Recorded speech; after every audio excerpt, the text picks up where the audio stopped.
Some children are not born to become humans. They are made. I was one of them. The White Room is a place where innocence dies at the very door, where crying is not weakness, it is punishment, where sleep, comfort, and mercy are all taken away. We weren't taught here. We were sculpted, like knives, without any feeling. Yet, even in this darkness, one name rose above all. Kiyotaka. I was not a child. I was an experiment, designed to break human limits and surpass them. Every day in the White Room was a war. Breakfast at 8 a.m., followed by 9 hours of academic hell, then 2 hours of physical training so cruel that many children trembled even while walking. Dinner, bathing, medical checkups, all finished by 10 p.m., lights out, and the next day, the same torment began again. As the curriculum accelerated, breaking down became normal. Many collapsed unconscious.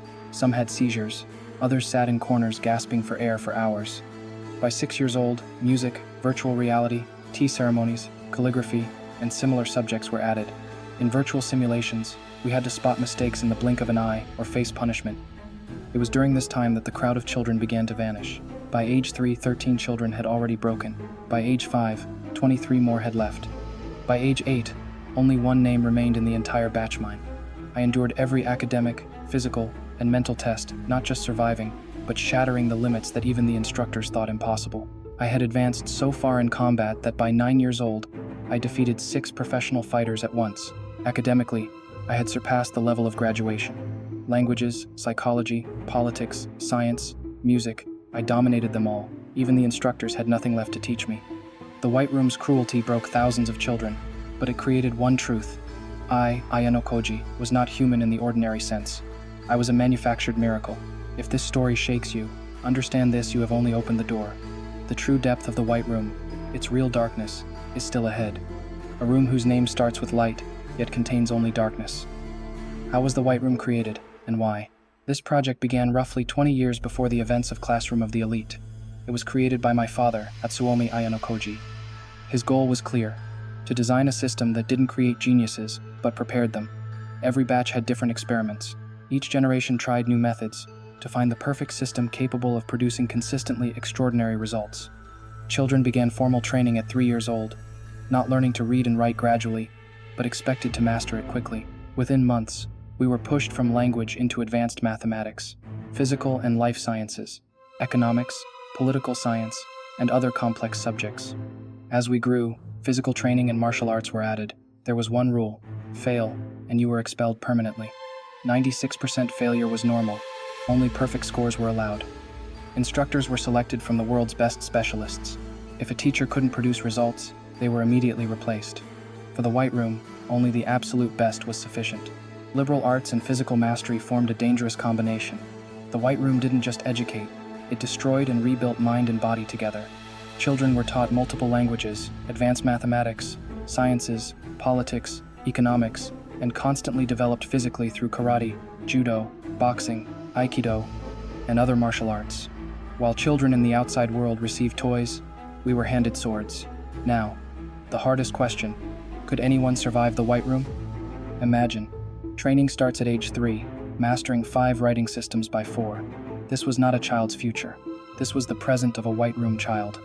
The 5th generation shaped children like Takaya and Ichikawa. They started with basics at 3, then advanced to complex subjects. Harsh training became daily battle. Losing meant the end of existence. Living in the White Room itself was the test, and being the best was a curse. With the 5th generation came a new twist. Suzuka, head researcher of the White Room, implemented a communication curriculum. This slowed children's growth slightly compared to the first 4 generations, but it was necessary. The White Room didn't want to just create geniuses, it wanted to create perfect humans. And if a human couldn't fit into society, what use was their talent? Communication wasn't about making us human, it was about making us useful to the world. At 10, we were learning systems theory. At 11, relativity. While ordinary children learned to play, we were mastering the tools that engineers and scientists use to solve the world's most complex problems. By 15, 5th generation children had surpassed the level of university graduates. While ordinary students started university at 22, we had passed that level by 15. The curriculum wasn't just fast, it was brutal. It pushed us to our absolute limits. And the instructors? Only the greatest experts in each field. The result? We didn't become experts, we became walking encyclopedias. Polymaths who made even the world's specialists look small. Physical and martial arts training continued alongside academics. Any slip in any subject meant expulsion. Only children capable of withstanding the inhuman pace, mental pressure, and physical demands could survive. Then came the 6th and 7th generations. Level 5, as Suzuka called it, was the human limit beyond which no one could endure. 6th generation children endured level 5. 7th generation children faced level 6 beyond human capacity. Every child broke. For the first time, the White Room was empty. The beta curriculum, designed to push beyond human limits, was considered inhuman and dangerous. It was initially discarded, but Atsuomi Ayanokoji dusted it off and applied it to the 4th generation. Children from infancy became part of the experiment. Reasoning tests began in infancy so the brain could work from the earliest age, preparing us to endure the beta curriculum by 3. By 3, we were learning 5 writing systems. By 4, we had fluency and perfect handwriting. Anything less than perfect was unacceptable. Then came martial arts at 4 years old. Before we could even run properly, live combat exercises were introduced. Professional fighters were instructed not to hold back to break us as much as possible.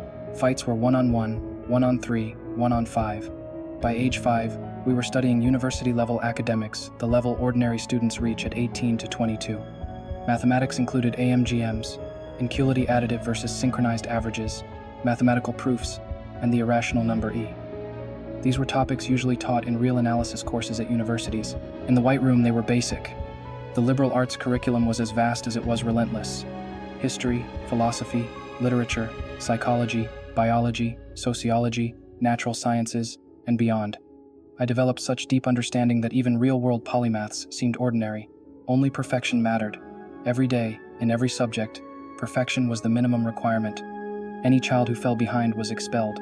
The pace of the 4th generation was 4 times faster than the 5th. 2 years were enough to go from basic reading to university-level mathematics. No ordinary human could survive such speed except those like us, raised not as humans, but as experiments. Daily routine was stricter than any machine.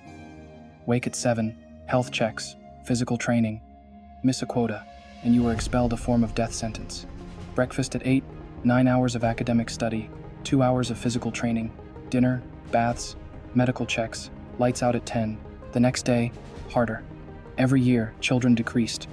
By 6, arts, culture, and madness were added.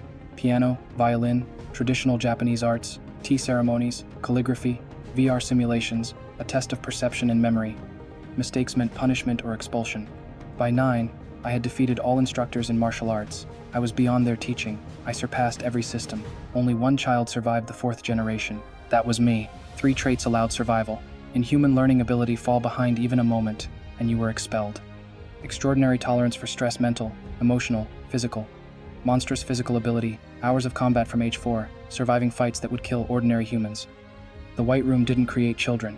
It created experiments. Mind, body, and soul were tested simultaneously.